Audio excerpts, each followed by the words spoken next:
Saudaraku yang dikasih Tuhan, hari ini kita boleh memperingati Kristus yang bangkit dari antara orang mati. Biasanya gereja mengatakan, salamnya, Yesus sudah bangkit. Kristus anesti. He is a risen. Gusti sampun wungu. Tuhan sudah bangkit adalah sukacita kita bersama.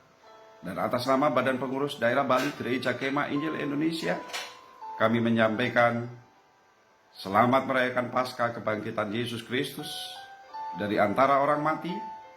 Walaupun saudara hari ini tidak bisa ke gereja merayakan Paskah di tempat-tempat wisata bersama dengan seluruh jemaat dalam sukacita dalam pesta Paskah, tetapi di rumah saudara tetap bisa bersukacita. Amin.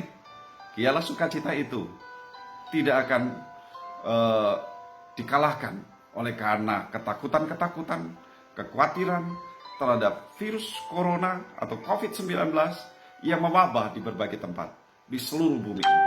Tetapi kita punya sukacita karena Kristus yang telah bangkit dari antara orang mati. Saudara yang dikasihi Tuhan, dalam Matius pasal 28 ayat pertama sampai ayat yang 10 diceritakan dengan jelas tentang kebangkitan Yesus. Setelah hari Sabat lewat, menjelang menyingsingnya fajar, pada hari pertama minggu itu, pergilah Maria Magdalena dan Maria yang lain menengok kubur itu. Maka terjadilah gempa bumi yang hebat, sebab seorang malaikat turun dari langit dan datang ke batu itu dan menggulingkannya, lalu duduk di atasnya. Wajahnya bagaikan kilat dan pakaiannya putih bagaikan salju. Dan penjaga-penjaga itu gentar ketakutan dan menjadi seperti orang-orang mati. Akan tetapi, malaikat itu berkata kepada perempuan-perempuan itu, "Janganlah kamu takut, sebab aku tahu kamu mencari Yesus yang disalibkan itu. Ia tidak ada di sini, sebab ia telah bangkit, sama seperti yang telah dikatakannya. Mari, lihatlah tempat ia berbaring. Dan segeralah pergi dan katakanlah kepada murid-muridnya bahwa ia telah bangkit dari antara orang mati. Ia mendahului kamu ke Galilea. Di sana kamu akan melihat dia. Sesungguhnya aku telah mengatakannya kepadamu."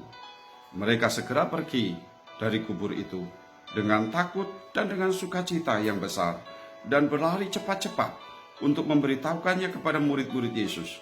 Tiba-tiba Yesus berjumpa dengan mereka dan berkata, "Salam bagimu."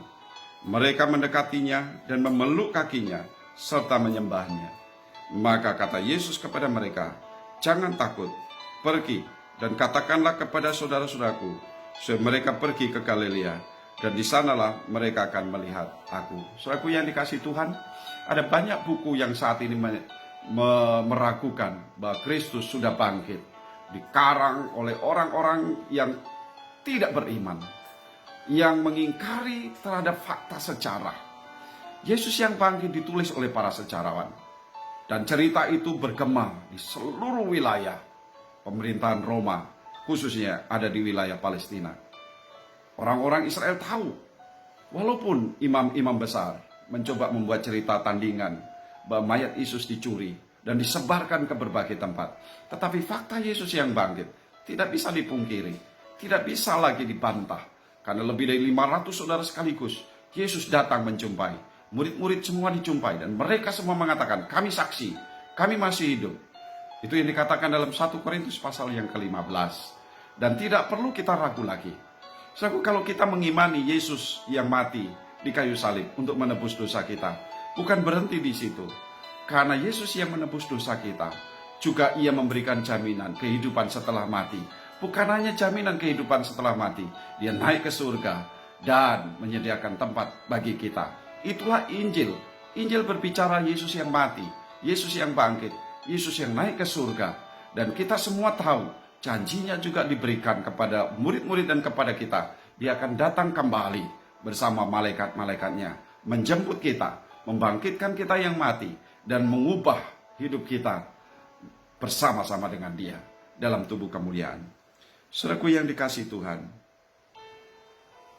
kita tidak perlu ragu lagi, dan kita tidak perlu lagi sanksi terhadap Yesus yang bangkit.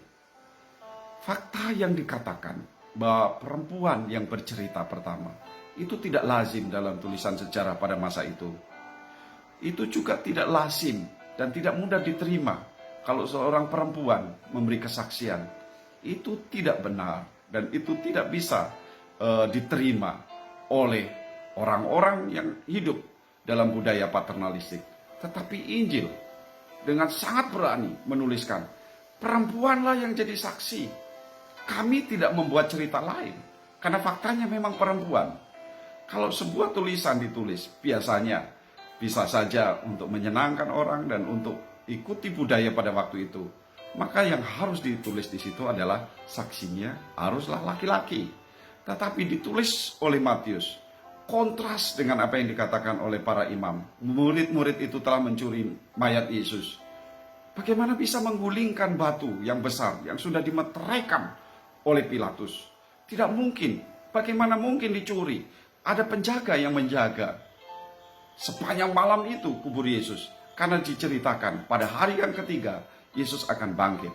Itu tidak mungkin terjadi. Saudaraku, Yesus yang bangkit dari kematian adalah fakta sejarah.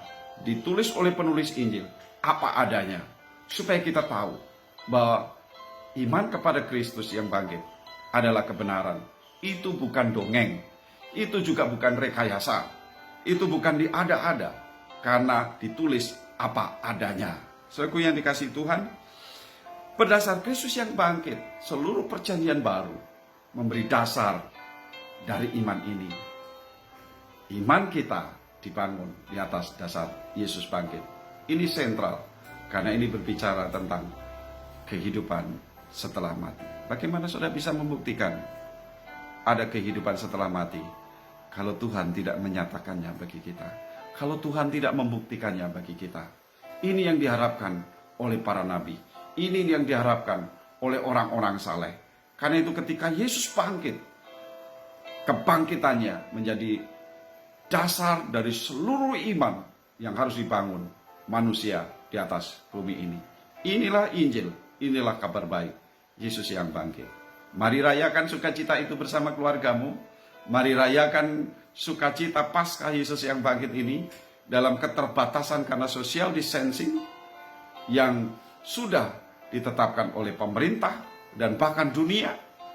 Tetapi Kristus yang bangkit tidak bisa dibatasi. Artinya, saudara, kalau kebangkitan itu sudah mengalahkan maut, sudah mengalahkan kematian, saudara tidak perlu lagi takut dengan kematian, dengan wabah corona. Saudara punya keyakinan, Kristus hidupku.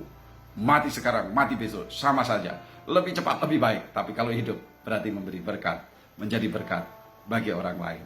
Selamat Paskah, selamat merayakan kebangkitan Kristus. Tuhan Yesus memberkati. Haleluya. Amin.